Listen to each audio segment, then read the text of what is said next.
എസ്തേറിൻ്റെ പുസ്തകത്തിൽ നിന്ന് അദ്ധ്യായം 13. മൊർദെഖായിയുടെ പ്രാർത്ഥന.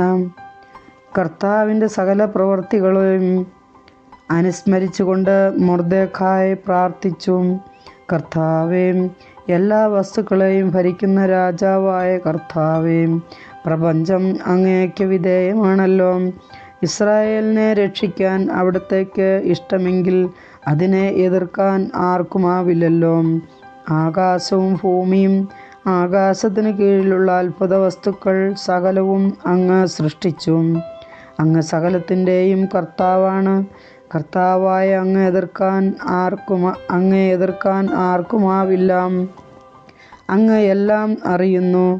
ഔദത്യം കൊണ്ടോ അഹങ്കാരം കൊണ്ടോ മഹത്താകാംക്ഷ കൊണ്ടോ അല്ല ഞാൻ അഹങ്കാരിയായ ഹാമാൻ്റെ മുൻപിൽ കുമ്പിടാത്തതെന്ന് അവിടുന്ന് അറിയുന്നുവല്ലോ.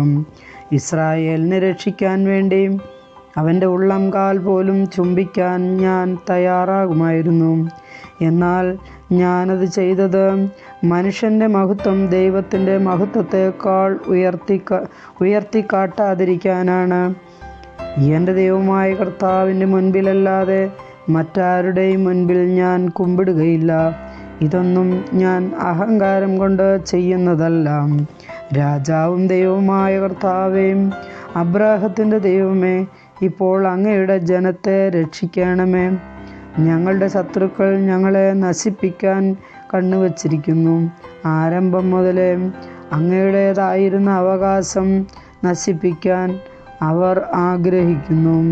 ഈജിപ്ത് നാട്ടിൽ നിന്ന് അങ്ങേക്കായി അങ്ങ് വീണ്ടെടുത്ത അങ്ങയുടെ അവകാശത്തെ അവഗണിക്കരുതേ. എൻ്റെ പ്രാർത്ഥന കേൾക്കണമേ. അങ്ങയുടെ അവകാശത്തിന്മേൽ കരുണയുണ്ടാകണമേ. ഞങ്ങളുടെ വിലാപത്തെ ഉത്സവമാക്കി മാറ്റണമേ. കർത്താവേ, ഞങ്ങൾ ജീവിച്ചിരിക്കുകയും അങ്ങയുടെ നാമത്തിന് സ്തുതി പാടുകയും ചെയ്യട്ടെ. അങ്ങയെ സ്തുതിക്കുന്നവരുടെ അധരങ്ങൾ നശിപ്പിക്കരുതേ. എല്ലാ ഇസ്രായേൽക്കാരും അത്യുച്ചത്തിൽ കരഞ്ഞു. അവർ മരണം മുൻപിൽ കാണുകയായിരുന്നു. കർത്താവിൻ്റെ വചനം.